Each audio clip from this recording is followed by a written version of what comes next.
The Kennedy half dollar is a beloved half dollar among collectors of American coinage.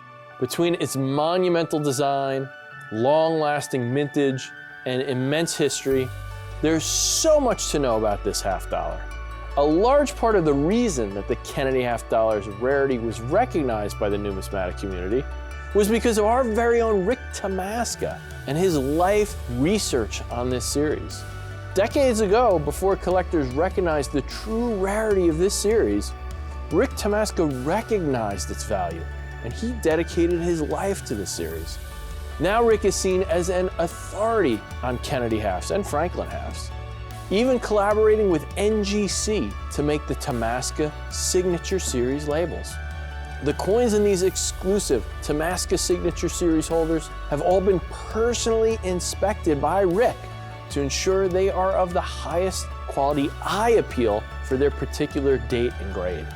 Today, I'm here to give you a crash course so you know everything you need to know about the historic Kennedy half dollar series.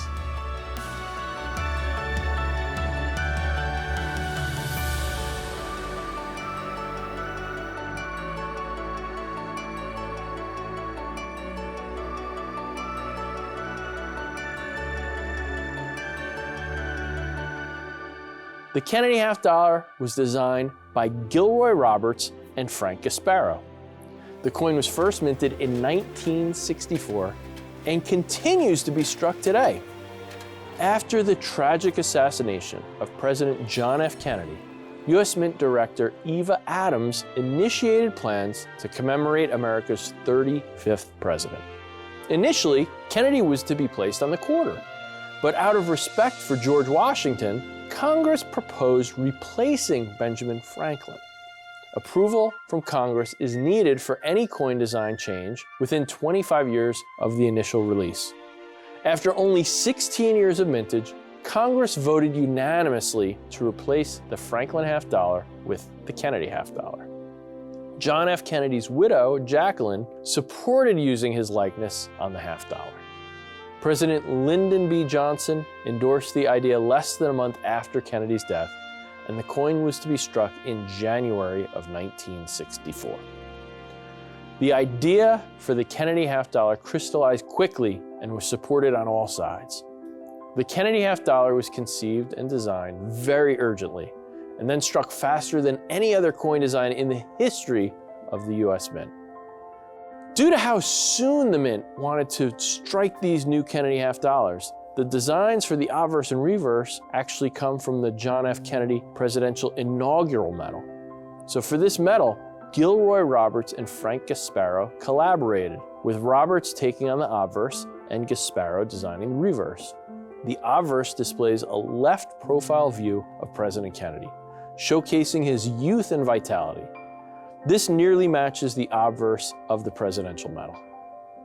For the reverse, Frank Gasparo adapted his design, which was a version of the Great Seal of the United States.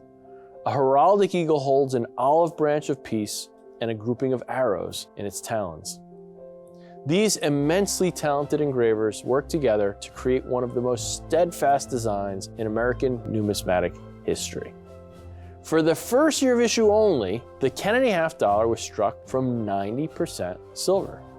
The 1964 issue is the only circulation issue that was struck from 90% silver. From 1965 to 1970, the Kennedy half dollar was in a silver clad, which debased the coin to only 40% silver.